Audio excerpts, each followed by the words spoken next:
previously on F1. Takes the victory. Lewis Hamilton stunning. That was a devastating performance. Oh, he's up in the air. He's got weight, but he's lost his front wing. What a race. We've got an absolute belter here. Round 17, India.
Eddie Jordan, are you going to give us a push? Oh no, they're on! Hey, they're on every...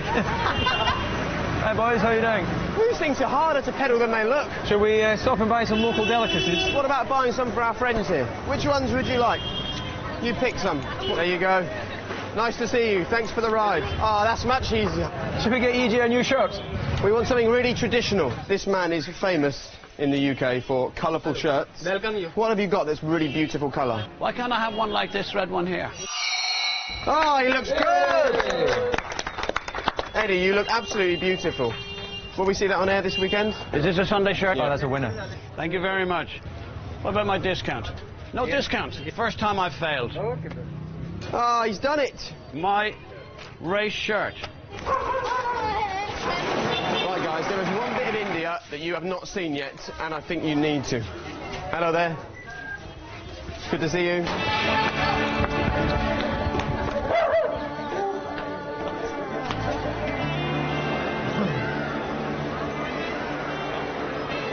How'd you do that, Craig? Eddie, we couldn't come to Delhi without coming here. Follow me. I don't believe this. We've seen a lot in our journeys, but this is incredible. Are you going to surprise us yet again? Of course I am. Take a look at the crowd and watch what happens.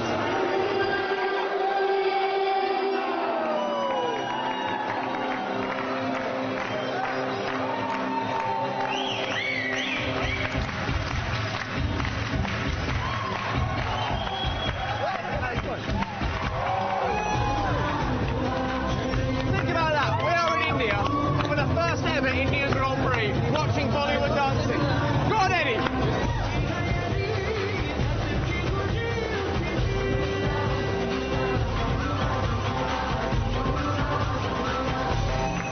Incredible India.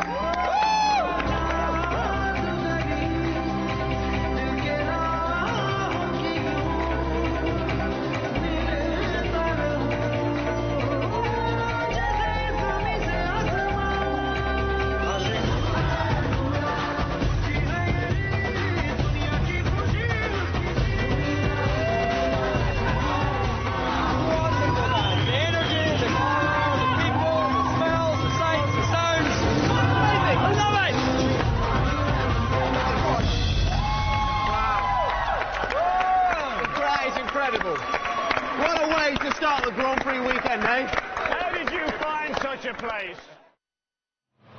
Oh, wonderful. Listen, I hope that our attempts at joining in with the dancing didn't put you off too much, but it was rather infectious, boys, wasn't it? Anyway, now for the dance that really matters at about 200 miles an hour around this wonderful new circuit that has sprung up in just the past couple of years here on the outskirts of Delhi. Welcome to the first ever Indian Grand Prix, and what a welcome from that shirt. I think that's stunning, David. Do you know what? A £3 shirt bought from a little side street in Delhi is the best he's ever looked. Well, indeed, I got to say, there's some Bollywood actors here. I met a guy earlier who's been in 400 movies. All he wanted was a picture with Eddie in the shirt. Eddie, you look lovely. Thank you. I take that all the acceptance that it deserves. Thank you. Good. Well, I love the fact that you're getting into the Indian spirit, but let's talk about coming to this place. We are here in a country of 1.2 billion people. Is the aim for Formula One to inspire every single one of them, or are we just here for the 200,000 high rollers? What do you think? Well, obviously the dream would be to sort of embrace everybody. You're never going to do that first time out, but I think there's enough media, I think there's enough TV, and I said there's enough interest. We have been staggered by what went on in Delhi, just to give us just a taste that the people genuinely want to come in the future. I think in terms of an intimate knowledge of Formula One from our little travels around Delhi, which have been really good fun over the past couple of days, most people wouldn't know Sebastian Buemi from Sebastian Vettel, but that doesn't really matter. What they do know is that Formula One is global and they're excited that it's here. Well, indeed, but what they do know, of course, as well, is Narain Karthikeyan or Karun Chandhok. I was at an event last night where Narain was there being interviewed, and he is like a national hero already. Yeah. So, you know, like and we see in so many other countries, when you have a local sports star or whatever it happens to be, if it's in another industry, people get behind it, and that's absolutely key to cementing the future of this Grand Prix here in India. OK, and there's, of course, already a team in Formula One at the moment, and there is the Force India heading around the circuit. A lifelong dream for the owner of Force India, Vijay Mallya, a lifelong dream for many motorsport lovers here in India. But of course it's all about getting it right now that we're here. And if we have a look at the calendar so far this season, we've seen some pretty disappointing crowds in Korea and China, pretty disastrous crowds in Turkey. What have we learned from those races, Eddie, that we've got to put right here in India? Well, I don't want to keep using the word embrace, but the more people get involved, we have seen so many races. You talk about Turkey. We've been to Turkey, but the people in Istanbul hadn't got a clue what was going on. So the promoter or the media or whatever wasn't able to penetrate the media to encourage the people in the streets to come. I do believe that's going to be different here. I think the promoter is very active. Yeah. And has seen a range of all sorts of things. Just the fact the actors and the people that they've been able to bring here today is quite staggering. OK, and I think one look at Eddie, there's no doubt that he is also embracing the Indian Grand Prix. But let's move on, because we're here in a province of 200 million people. If this place was a country, it would be the 5th biggest in the world. So they shouldn't struggle to fill this looming grandstand to our right-hand side. The drivers have arrived. Let's hope the spectators follow.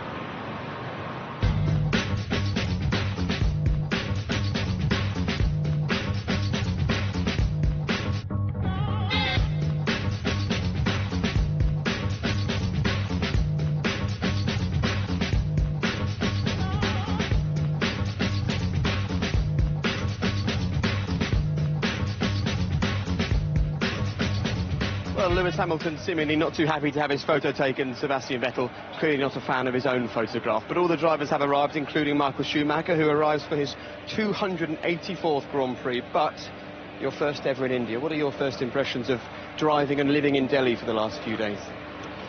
Well, it's pretty impressive to see the track. It's a great challenge for us to drive out there. Fantastic character and good combination of overtaking spots, long straights, slow corners, and then the challenge of all the high-speed stuff. Michael, of all the places that we go to here, places like obviously in the past China, do you feel that there is a sort of an ambassadorial role for you, because it's your name that everyone recalls? Well, I've heard about this before coming here, because I had some interview sessions during earlier races with Indian journalists, and they sort of mentioned this. And it's nice to know so, yeah, but when you come here you sort of focus on your real job, and that's obviously doing what I most love to do, and that's driving the car. If people are happy about that and they want to see me as an ambassador, even better.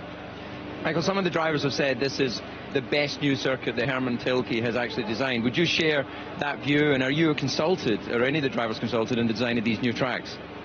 I think it's a result of a safety group meeting that we've had some while ago, before this track was finalized in Geneva through Jean Todt's group.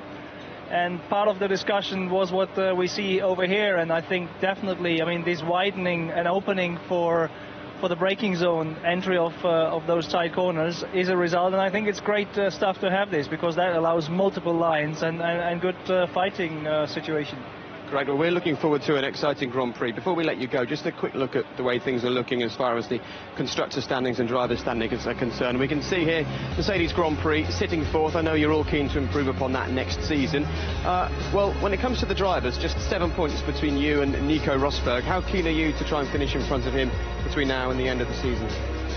Well, I mean, ideally you would want to finish in front of him, that's true, but in the ranking we are in total, that's not really important whether I'm a bit in front of him or a bit behind him. I don't care that much, I have to say. Really? It's more important when things really get going, when we have the car to fight forward places and fight maybe for winning and podiums. That's when it becomes important to me. Okay, well, enjoy the race and steer clear of Vitaly Petrov. Yeah, he's a little bit behind me, so I guess there were going to be other obstacles to deal with today. Well, he seems to be attracted to your car, so nice to see you and enjoy the race today. Thank you. Have fun at it. Ciao. All right, thanks a lot, Michael. So, a bit of a challenge for all of the drivers today, and a huge challenge yesterday to try and get to grips with this brand new and incredibly dusty circuit. However, the prize on offer, to be the first man ever on pole position here in India. The outcome of qualifying would be affected in part by this moment in practice. Lewis Hamilton kept his foot down when there were marshals on the track towing away a Williams. And for that indiscretion, Lewis was docked 3 places on the grid, an unhappy Hamilton under that Bob Marley tribute helmet. There was a small but enthusiastic crowd for the rest of India's first ever qualifying session. Sauber were the big team in big trouble, both Kamui Kobayashi and Sergio Perez starting well down the grid. Paul di Resta also missed out on the top 10 with a mishandling of Force India. Disappointed really. This morning was quite good. We just struggled with a bit of understeer in the high speed. We couldn't really fix it during that session. I think conditions cooled a little bit, which maybe didn't help us. We're in a reasonable shape, I think, over long distances, but I think qualifying was going to be quite crucial, and unfortunately we didn't maximise it. At the sharp end of the grid, the top 4 were all within a tenth of a second of each other following the first runs, but Jenson Button wasn't amongst them, blaming a number of factors. On the hard tire I couldn't find any grip, and on the soft tire the same, so I didn't really get a clear lap either on either of my soft tire runs. The traffic's been terrible out there. I think because the tyres aren't working on the first lap, people are trying it and they're backing out of it, so there's cars everywhere. Fernando Alonso underlined Ferrari's pace with third on the grid, but it was harder going for his teammate Felipe Massa. After exchanging this flexing wing for one that didn't vibrate quite as much, Massa used all the road and the curbs on his last run before this misjudgment snapped the Ferrari suspension. With the kind of luck he's had all season, Sebastian Vettel had already passed the Ferrari's accident scene on his way to pole position. It was an interesting session. I think a good battle. After the first run it was very, very close, so I knew that I have to do a little bit better, and was able to have a clean lap. Lewis Hamilton was second but abandoned his final try. With the penalty, that's 5th on the grid. I feel very proud that I'm able to do that for the team, and considering how hard they work throughout the year to be out there and spin the Red Bulls. It'd be nice to be ahead of them, but obviously we were in the last race, and so a little bit unfortunate with the penalty, but that's life. Mark Webber did have to lift off for Massa's crash, so Sebastian Vettel was untroubled, resulting in a new record for most poles in a season for Red Bull, and the new world champion joining a particular roll of honour for poles in 1 year. Prost 13, Senna 13, today Vettel 13. Good job. 1 to go. So Sebastian Vettel and Mark Webber in control of the front row, but they'll have to watch out for the fast-starting Fernando Alonso and Jenson Button right behind. Lewis Hamilton is 5th alongside Felipe Massa in a rebuilt Ferrari with that flexing front wing. 7th is the best Mercedes can manage, followed by Sutil and an impressive performance from Buemi and Alguersuari in the Toro Rossos. Paul di Resta is after points from 12th. Pastor Maldonado is the best Williams, 13th. Vitaly Petrov starts well down the field with a 5-place penalty for causing an accident at the last race. Sergio Perez is also out of position following another penalty, while the HRTs and Virgin cars prop up the grid. And amazingly, because of all those misdemeanours and the resulting penalties, 71% of the cars don't start in the places where they qualified, which is quite rare. One of those cars is behind us. It's the McLaren of Lewis Hamilton. As Ted told you there, he was a little bit naughty at the start of the weekend, so he takes a 3-place drop. We'll talk to you about qualifying in just a moment, because I've spotted behind me someone who you just cannot get close to anywhere in India. Some people are heroes, some people are like gods. This man is Sachin Tendulkar, most definitely the latter. Everywhere we've been, there's been hundreds of people around him, so if I could just borrow him for a moment. Matt Bishop, who's the Ferrari marketing man. I'll just dive in here, if you don't mind. Hello, nice to see you, Sachin, here in the McLaren garage. Now, obviously, this is a country mad for cricket. Are there any fans left over for Formula One? Well, it's nice that it hasn't coincided, first of all, and I'm sure, like me, there are many more Indians who are F1 fanatics, and that is something that you're born with, and I'm very sure that this is going to be a mega event which is going to be well accepted by Indians. I hope so. I know that you grew up watching fast cars from the balcony, and now you're as close as you can get to one of the fastest cars in the world, and you will have the honour of hopefully waving the checkered flag at the end of the race. Now, Pele did it in 2002. You may know this story. He missed the winning car coming over the line, so have you been practicing? I've been well prepared and well informed about that, so yes, that's one thing that I need to be careful of. And I'm so looking forward to this event because, you know, way back in 2002 when I watched my first F1 race in Silverstone, you know, the feeling was, would it ever come to India? And it's actually happening, so I'm really excited. Great, well, we're excited to be here. Look, we know your batting action's impressive. Show us your flag-waving action for the end of the race. How's that going to go? Well, it's more like a sword fighting, so, and I have got to do that for the whole lap after the winner has passed, so, you know, it's as simple as that. All right, well, if anyone can do it, you can. Lovely to see you, and thanks very much for being on your own for just a moment so that we can grab you and have a quick word, and then we'll come out here and join our own heroes of Formula One, David and Eddie. And let's actually make our way down the pit lane, guys, because it's good to show people at home a brand new facility like this. Incredible to get Sachin on his own just for a second. Big star. People maybe in Europe have no real idea what he stands for and the magnitude of the greatness of him, because he just is, like, as you rightly say, a god in this country. It was quite funny when he was walking down the paddock, 100 people around him, and Sebastian Vettel walking past, nobody particularly interested. But we were interested yesterday in qualifying. 2 big records yesterday for Sebastian and for Red Bull. Yeah, it's very significant. It's the 13th pole this season, and that puts him in a very exclusive club in terms of achievement in a single year. He's also now matched Fangio in terms of a total of pole positions, 28, I believe, which is hugely significant. You know, he's obviously had a great start to his career. He's been in a fortunate position to have good cars, which have given him that opportunity, but he's made full use of the vehicle, and there's no question he's just further cementing this status as being the man to beat. The thing that actually captures me, David, is the dominance of the team. Obviously, coming from the team side, you know, 16 pole positions. This is remarkable. Only once have they been eclipsed, and that was by Lewis, of course. But, you know, if they keep going on 2 more races after here, it's just staggering the dominance that they've had this year. And what else can we say about this Red Bull team? It's fantastic. They're impressive. Red Bull, very impressive indeed. But in fact, yesterday it was the sister team, Toro Rosso, that was celebrating. They weren't celebrating like they'd taken pole position. They were almost celebrating like they'd won the world title. Why were they doing that? Well, Lee Mackenzie is with the perfect 2 men to explain. Buemi and Jaime Alguersuari. Sebastian, we spoke in Korea about this same time, and we were talking about successful Saturdays, and yesterday just seemed to surpass all expectations for the whole team. Yes, at the end, to have both cars into Q3 is a good achievement for us. We are really happy, but we don't get any point for that, so hopefully today we'll have a good race. And Jaime, as the season's gone on, this car just seems to be getting better. How does that relate to you as a driver? Where do you feel those improvements? Well, definitely it's aero improvements, and this is very important for us because obviously we can demonstrate that we are competitive, and also as well means that Toro Rosso is becoming a big team, and obviously for the future of Toro Rosso is very important. This year we are now fighting with Sauber, which is in front of us on the Constructors' Championship, and today we have a good position to overtake them in the championship. So this is meaning that Toro Rosso is becoming big. And we saw how much it meant to all the guys in the garage afterwards. It's like you'd both won the race, and that was just for qualifying. What was the atmosphere like when you went back in? What did they say to you? Yeah, I mean, you know, it's not really often that we get both cars into Q3, so at the end we were all really happy, and we see that what we brought in Japan in terms of update, it seems to work properly, and like Jaime said, it's good to see that what we do is making the car better, and then we can fight now in the top 10, and I mean, to be in front of one of the Mercedes and both Renault is definitely good, so the team was happy with it. Yeah. And can you give them something to smile about today, Jaime? Yeah, I think we can be in the points. Definitely to overtake Sauber already today in the championship would be amazing, and we will see the next 2 remaining races how it's going to be. Well, I hope your afternoon goes well. Thanks very much, guys. Thank you.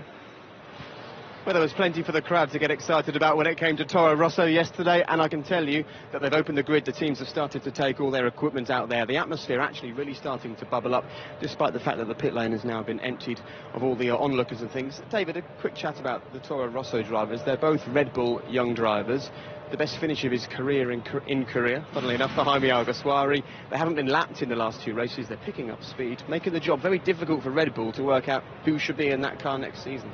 Well, it is indeed. At the first half of the year, it was looking like Jaime Alguersuari was the man most likely to be popped out of the system, but he's really raised his game in the second half of the year. And in many ways, it's a great problem for Red Bull to have. They've got 5 drivers, effectively, that are Red Bull drivers, with Daniel Ricciardo as well, down in HRT, that they could ultimately put in the lead team in Red Bull Racing. But they've got Mark Webber, Sebastian Vettel obviously signed up for next year. So yeah, it's going to be interesting to see what they do. They've got a whole host of young drivers waiting to get into Formula 1 as well, but there's always a bottleneck to finally get that last step. And looking at the midfield battle in the Constructors' Championship, let's have a look at where they stand in the Championship, Eddie, in the context of where they start this race. Very interesting when you look at their Championship positions and their positions on the grid today.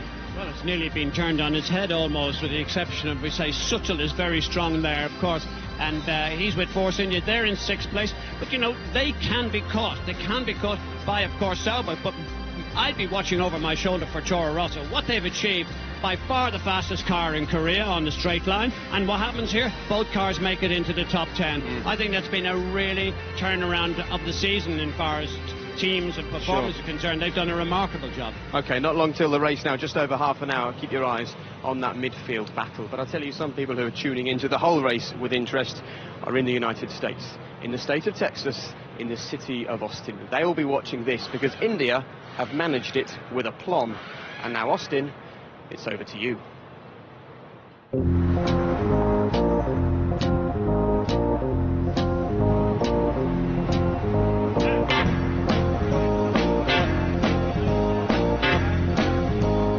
Right, here we are in Austin, Texas. They say there's no interest in Formula 1 in America, but I think we're about to find out that's not the case. So you know who DC is then? DC Shoe Company. Oh, David, yeah.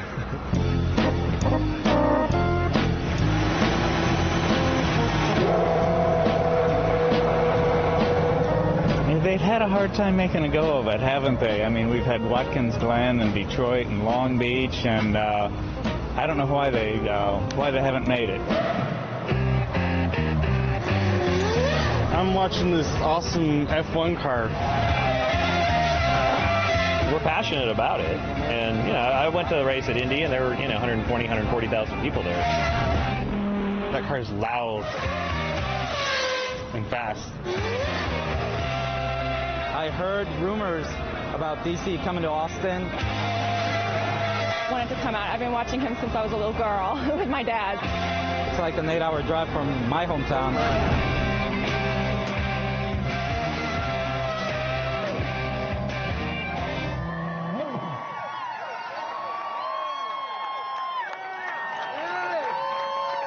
Guys, it's the best thing that can happen to Austin. It really is.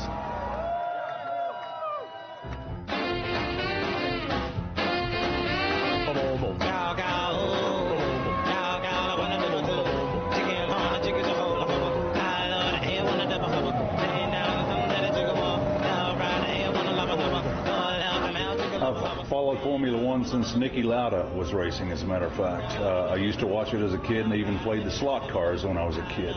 Buffalo, Cabrito, Antelope. We are home of the Antelope, by the way. It's a matter of marketing and awakening people to exactly what it is. It's been around for years and years, but America has grown accustomed to cars going around in a circle. So once that education aspect gets out there, the excitement will follow. Do you know who that man is? Who is that? We're waiting for Bernie. You hear me, Bernie? Come on over for a kangaroo burger. Hop on in.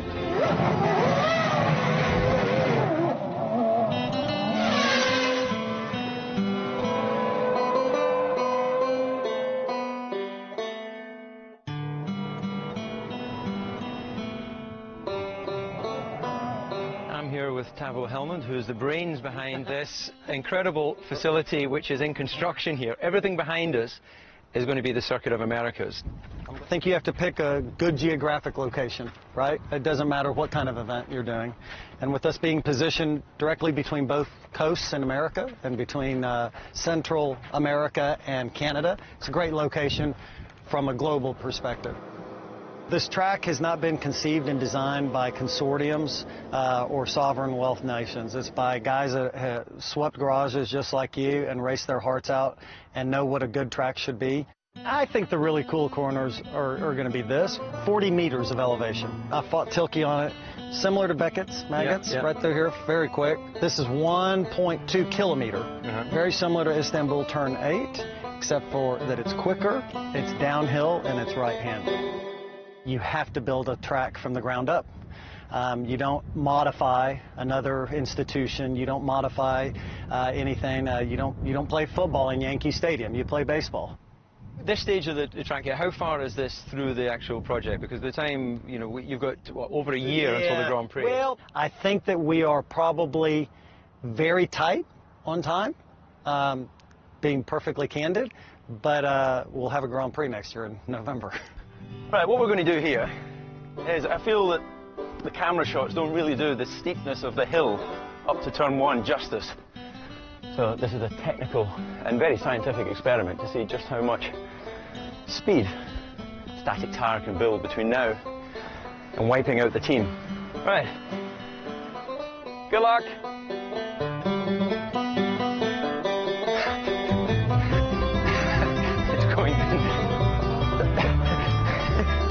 Going the wrong way.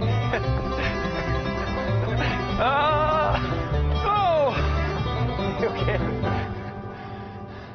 And that's how steep it is. Now I'm going to be the first person to drive the Circuit of Americas. I'm not even sure whether we'll get up to turn 1. Wish me luck. Where's my helmet?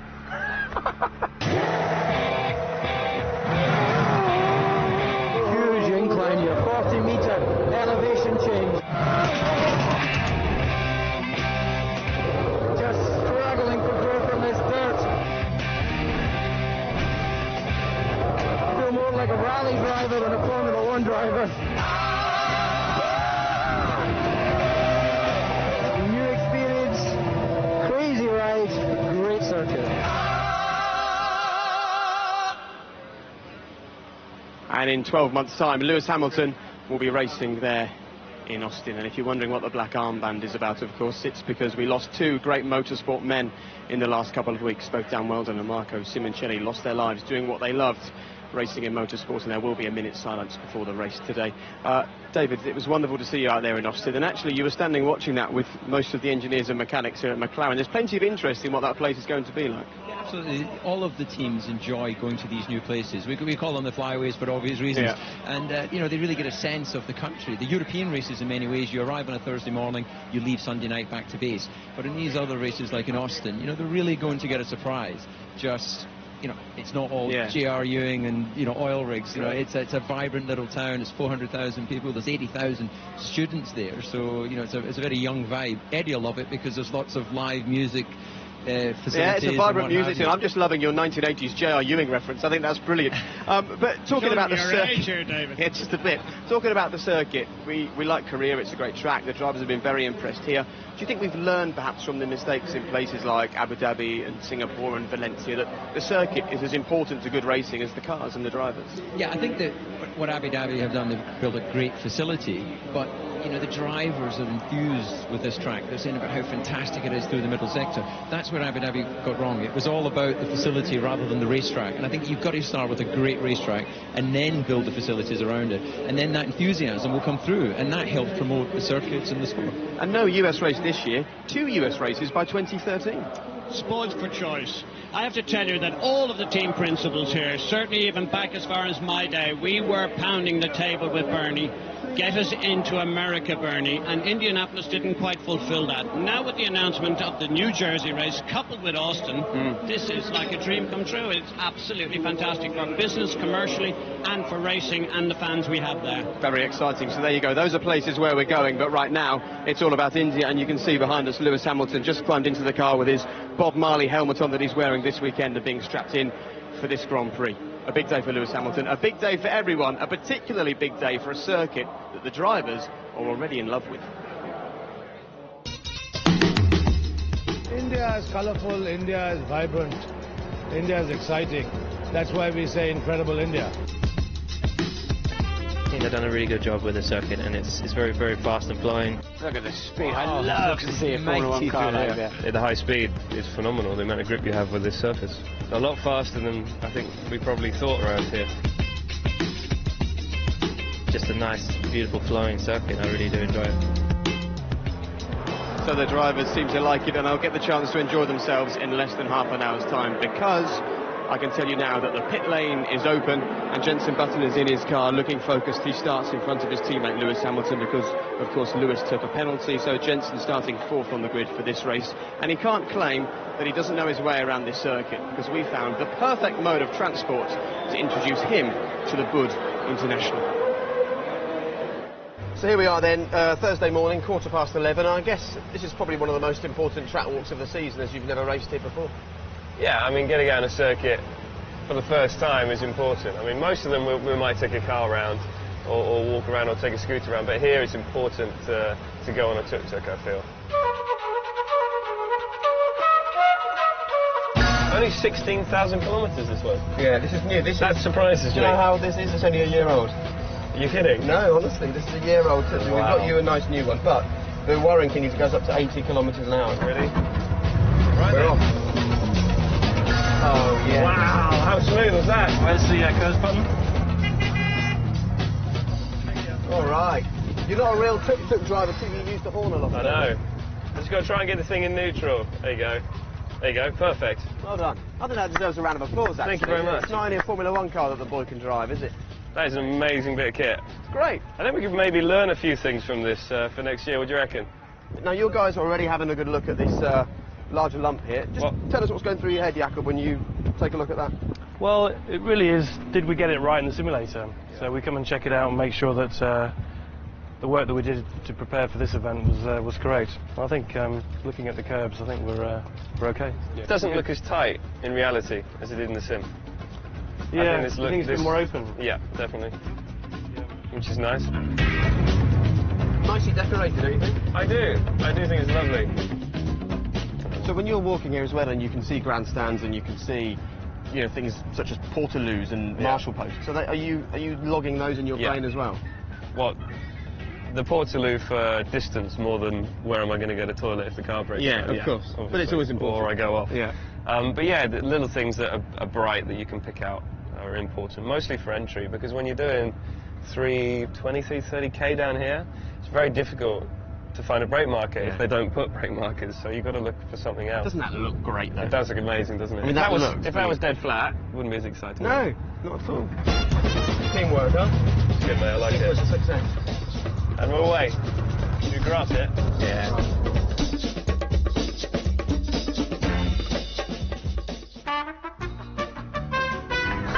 He's nicking it. That could have killed me.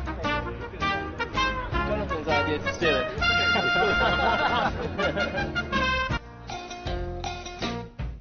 Well, would you just grab the map, Jensen, and just explain to us quickly sort of where we've been, what we've learned on our journey that you didn't know before you came here? Well, turn 1's a lot more open than we thought in the sim. Turn 3 on the entry is a lot more open, but tighter on the exit. The same through 4.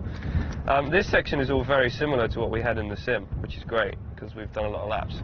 This corner is gravel at the apex, which is very, very strange. But the great thing about the circuit is, which is very different to a lot of the new tracks, from turn 5 through to turn 15, it's all pretty fast with good change of direction. So it's going to be a lot of fun out there. Go on, wheel spin, wheel spin, wheel spin. That's right. Yeah, yeah. Go on. Oh! You know, the most important thing today that I've learned is that the tuk-tuk drivers in India are very skilled. Yeah. You thought you were the best 24 drivers in the world. Wrong. Get out there, mate. Get out there in New Delhi. These things rock. Yeah, talking as in these rock. Things, Tom, would you just let us know how much is on the meter? Because one of you's got to foot the bill for this. Yeah. What's that? 240 rupees. 240 rupees, because this has come all the way from Delhi. £4. Is that about £4? Right, well, there's only one man here who's just signed a nice, juicy new contract, so we'll... Who's that? We'll have £4 for you. Come on, Jakob. Well, thankfully Eddie was feeling generous and he footed the bill. So Jensen's got to know the circuit rather well, and here is Jensen leaving the garage just a few moments ago. Let's hope that his race engineer also makes it back to the pit wall for the start of the race. And David, we should have had you out on the track rolling a tyre down the hill here as well, because it seems to be the new trend in Formula One to have undulating circuits, and they've got a fair amount of that here. Well, they have indeed. They've created all of this undulation, because this is a flat land, and this was farmland before they built this circuit. But it gives us something extra to the drivers. You know, from a visual point of view for the crowd, it probably doesn't change anything, but you just have that sensation of sort of being on a roller coaster. And that's why I think they're saying that even the back straight, you know, it's 2 kilometres long, but it has a small sort of rise and a dip in the end, and it gives them a great feeling. It was a lovely moment just now, Eddie, when the cars came out of the garage and the grandstand stood up. Everybody started clapping and cheering. The excitement is starting to build, and people will want to see overtaking. Now, they've designed a 20-metre wide circuit here to encourage overtaking, but it's so dirty offline, it's very difficult to do that. I think you won't see very many drivers unless they really, really have to, either to avoid something, even overtaking. They're not going to take the risk of going off on the side track. So, yes, it's safer and it's wider, but it's the long straight. It's the DRS and everything else with the curves. It's the long straight that's going to make this into a spectacular race. OK, it's important that I just let you know that if you're tuning into BBC One for Andrew Marr, then that programme is starting right now over on BBC Two. Of course, you can watch Andrew Marr next week. You can only see the inaugural Indian Grand Prix live on the BBC just the once. Let's talk then about the start, about this particular race, and what you noticed early on here, David, the way the cars are running down this start-finish straight. There doesn't seem to be a clean or dirty line one side or the other for the race start. Well, that's right. They come out of the last turn 16, and they make their way, they sort of go diagonally across the starting grid. So they're pretty much right between pole and second in the grid by the time they get halfway down the straight. So the guys are going to have to clean this part of the track. It's probably somewhere around 10 or 11 on the grid, so we should look out. Michael Schumacher's made a lot of places. In fact, he's made more places at the start of Grand Prix this year than any other driver.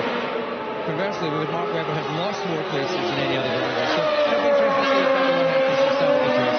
OK, well, whether it's watching him from home or introducing him from here at the circuit, I've lost count of the number of grid walks that Martin Brundle's enjoyed, but he's never done it from here in India. Martin, what's it like down there on the grid? It's absolutely brilliant, Jake, thank you, and great show so far, I have to say. Some wonderful features you've done, but here we are now on the grid, and the cars have left the pit lane. We've still got some doing practice starts down there, which is the noise you can hear. I'm looking at this amazing roof on the grandstand. It must be held up with sky hooks on this end. I'm not really entirely sure how that stays up. It's certainly an impressive piece of engineering. A very traditional or modern sort of Formula One start rostrum there, but the rest of it is pure Delhi and pure India. Let's have a dive into the pack and see who we can find. The safety car's been out in the last 5 races on the trot, believe it or not, and there's a very good chance we'll see that here this afternoon as the photographers are getting the Indian flag held out so they can get some shots for the week, and lots of pretty grid girls here. And let's have a look. We've got Mark Webber here on the grid, second position in the Red Bull after Lewis Hamilton had to take his penalty. He did brilliantly split the Red Bulls in quali, but has to go back 3 places. And we'll just wait a little while here. Mark, how's the track on the way round? Pretty good, mate, but we took the hard tyre around, so it's pretty hard, so I don't really get to feel the car too much, so it looks pretty good. Okay, so you must fancy you got half a chance of being in the first corner first. Yes, it looks reasonably even, grid-wise. We'll see. Obviously, the proof will be in the pudding when we get going, but my last few starts have been pretty good, so it'd be nice to continue that and, like you say, have a bit of a crack at turn 1. Now, we heard in the week some stories about, maybe Sebastian would help you, but I don't think that's quite how you see it, is it? No, I think, you know what it's like, mate, at this level. It's been 17 years where I never had a position given to me, so I'm not going to start now, so. And you don't want one? No. Take it for yourself. Okay, good luck, see you later. Excellent. So Mark Webber then is not looking for presence here at the first Indian Grand Prix. Fernando Alonso's Ferrari not yet on the grid.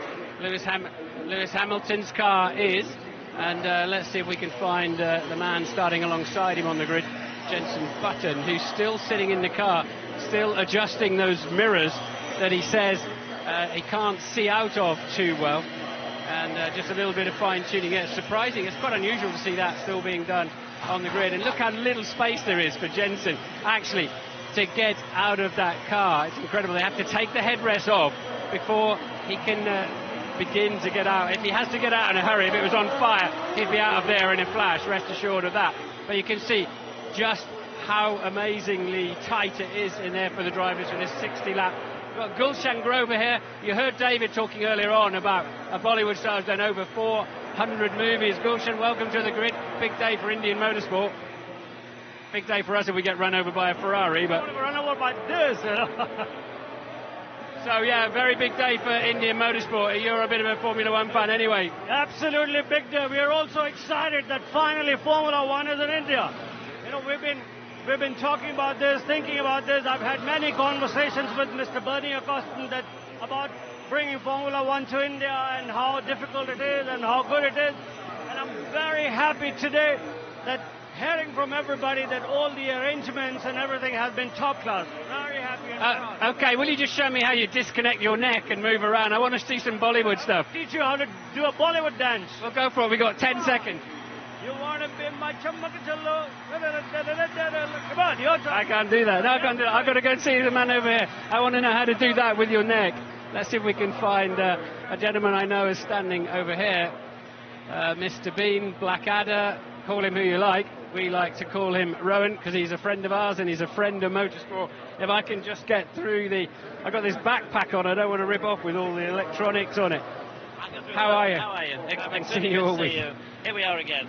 So, the Indian Grand Prix. I don't know about you, but there's a lot of energy for me going on here. Yeah, I mean, these grids get more and more crowded. I've only been on a couple of them, but this is the most crowded. And there's, I think it's been a remarkable achievement, actually, the Indian Grand Prix so far. Because it's not an easy country or an easy society in which to make this kind of thing work. And I think they've done remarkably well, So far, so good. I had some slightly Indian traffic this morning on the way in, just slightly Indian. What, about 2 hours or something? Yeah, it took a couple of hours to get in. But we got here and on time, and everyone seems to be bright and optimistic, so that's good. So you're here cheering for McLaren then, presumably? Yeah, I'm afraid, yes, I have an instinctive allegiance towards McLaren for all sorts of different reasons. And I think we're in a pretty good place. You don't know how it's going to go. But I think Lewis is in good form. I think he's in better form than he has been for some months. So I think they're optimistic. Well, we've seen him not looking as happy as he has been. Have you spoken to him this weekend? I've spoken to him a bit. I mean, I don't claim any great intimacy with him or with his thoughts, and I would describe him as slightly reflective. But that's not a bad thing. It's a kind of optimistic reflection rather than a depressive reflection. So I think the future is bright for him. Okay, let's hope the future is bright for the Indian Grand Prix. It's wonderful to see you again. Let's see if we can find Button now, if he's out of the car or if he has left the grid. So we'll wander back. Then we've got Felipe Massa down here and his Ferrari. We know that Alonso's now arrived on the grid as well. And we're getting a little bit late into. We've got coming up shortly a tribute to Dan Weldon and Marco Simoncelli. And we've got Bernie on the way through. Hello, Bernie. What do you think? You happy with it? Bit chaotic. It is, but I like it. But nice. No, but super. I think Formula One, the chaos suits Formula One somehow. I just think it fits. It's brilliant. But is there anybody famous you can introduce me to? Normally we organise this chaos, but this is on its own. Yeah, we normally do. So what, are you in an entourage or something, or have I held you up? Who have we got coming through? Sachin Tendulkar. We've had a quick. Martin Brundle, BBC. Sachin, you're on the grid now, and how's it feeling for you here? Fantastic. It's a special feeling that Formula One has come to India. People have waited for a long time, and it's actually turned into a reality, which is exciting. Can you imagine all these people standing in your crease just before you're about to open the batting? Wonderful. It's a special feeling for all of us, and it's here to stay. Okay, thank you very much. It's time to hand back to Jake as the drivers are moving towards the front of the grid. Thank you, Martin. And the reason why they're moving towards the front of the grid is that we're now going to remember two lost great champions, Dan Weldon and Marco Simoncelli.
And that was a minute's silence here in India in honour of two men who recently lost their lives doing what they love, Marco Simoncelli, the MotoGP rider, and the British IndyCar driver, Dan Wheldon. And actually, David, that was a remarkable, difficult thing to watch minutes before a Grand Prix, because in this modern era, death just isn't something that's particularly commonplace anymore.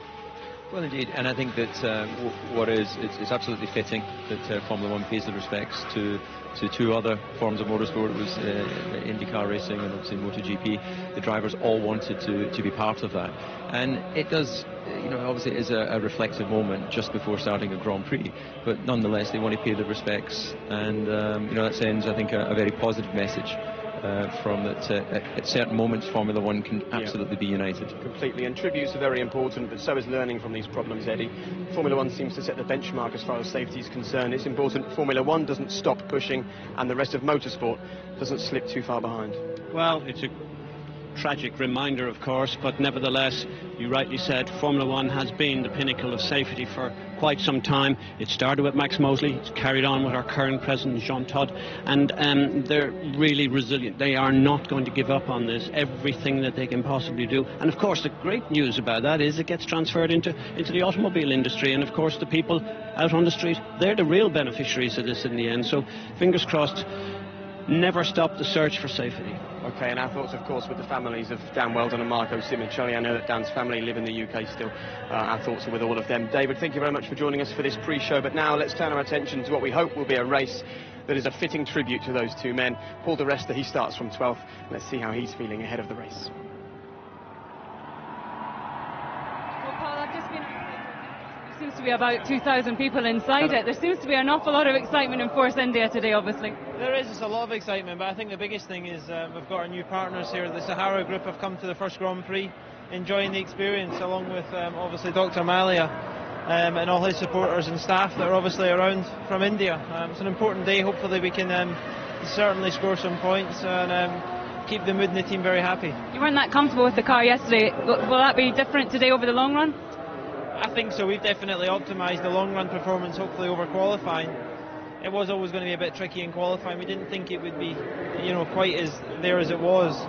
But really, you've got to think ahead and stay positive, and hopefully going aggressive might pay off. Have a great race. Thanks, Paul. And that's what we want to hear. Paul di Resta saying he's going to go aggressive after what was a pretty difficult qualifying session for him yesterday. Now, Fernando Alonso has said that he can fight for the win from third place on the grid, but there might be an issue with the car. We've seen all sorts of problems with the front wing of the Ferrari this weekend. Let's go live to Ted now on the grid. Ted, what can you tell us? There's no might about it, Jake. There is a problem with the car. It's a problem with the front wing, and specifically the right-hand side of it. Let's see if we can get in and have a look. I've just spoken to team boss Stefano Dominicali, and he actually wasn't aware there was a problem until we pointed it out to him. Then he went over to the mechanics and asked what was going on. They said there seems to be a problem with the where the actual flap of the front wing meets the end plate, and some very controlled activity. You can see one of the mechanics' hands is actually shaking as he tries to fix it, and the flap itself at the moment is completely detached, and they've got tiny little, it's like microsurgery trying to fix this front wing flap. They will get it done because they've got another 10 minutes to get it done, but certainly some fevered activity at Fernando Alonso's car, and who knows whether there'll be further problems with those Ferrari front wings that we've seen flexing throughout the race. Jake, back to you. Thanks very much, Ted. Well, we've seen that happen before this season. You remember Lewis Hamilton sitting in the garage until the very last moment and then went on to win the race in China. That was a kind of last-minute rescue job by the team, and they're doing that as well there at Ferrari. But there have been problems with this new front wing. It's a development part. Ferrari fighting hard to make sure their car is quick going straight into next season. There's something not right, though, about the front wing they've got here, Eddie. Well, this looks like a car direct out of a comic strip, doesn't it really? It just doesn't look. It's like two big shovels sitting on the end of a piece of a plank. It's horrible. It doesn't even look right. It's, for me, a design disaster, let's call it that. It's a shocker. It really is that bad. And after your years at Jordan, you know those when you see them, don't you? Thanks, Jake. Okay. I knew you'd always bring up the nice parts. Of course. Fernando Alonso starts third. Just in front of him, Mark Webber, who's second. Now, Mark hasn't taken a place off the start of a race since April. If he does it today, he'll take the lead, and that would mean a lot for a man who's desperate to be second in the Drivers' Championship. Well, he couldn't have picked a better time, could he? I mean, he happens to have a decent run at the beginning, so in other words, the bad line and the good line, as some of the drivers like to call it, here it's equaled out. I actually think he could go straight into the lead, because He has already talked about it, and traditionally, you know, Sebastian doesn't always make great starts. OK, well, Sebastian Vettel is the man who's on pole for this race. We've already heard he's matched the great Juan Manuel Fangio's record of 28 pole positions. How much would he love to pick up a win? If he's naughty, that man Johnny Herbert will have his eyes on him, because he is the race steward today. But let's have a look at Sebastian Vettel. Just how do you take pole here at India? The drivers are really enjoying this new Buda International Circuit, 3.2 miles, 16 corners. Sebastian Vettel was on pole again for the 13th time for Red Bull. Let's have a look at the track. Diagonal on the pit straight, cleaning up just some of the grid slots. That'll make for an interesting start. Up to 180 miles an hour down to turn 1. Heavy braking, a fairly straightforward 90-degree right-hander. Turn 2, a sweeping left, climbing the hill. And the apex for 3 is right on the crest of this. It's such an unusual layout. Short shift up to third gear to get best acceleration, best traction. 1,060 metres down this back straight. Listen to that Renault engine singing its head off in 7th gear. Just under 200 miles an hour as we head into the braking zone of turn 4. Look how wide it is on the way in. Plenty of action there in the race, no doubt. Again, up to 180 miles an hour down towards turn 5, and this is where the track gets really interesting. 5th gear through this left-hander, just playing with the throttle, carrying tremendous speed in that Red Bull. Look at the way he turns in here to turn 8 and 9, again balancing the power beautifully. A long turn 10, the front of the car just wanders to the outside, a bit of grip on the curb there. This is 11, hard on the throttle, even using the artificial grass. 5th gear through the first part of this turn 13, even 6th on the exit of 14, absolutely flying. Look at the speed he takes into turn 15, it must be brilliant to drive this Red Bull. 1 corner to go, bring it to the right hand side, again a very wide entry into the final turn 16, touches the apex perfectly, straightens the car, keeps on the right hand side, over the line. Vettel red hot here in India.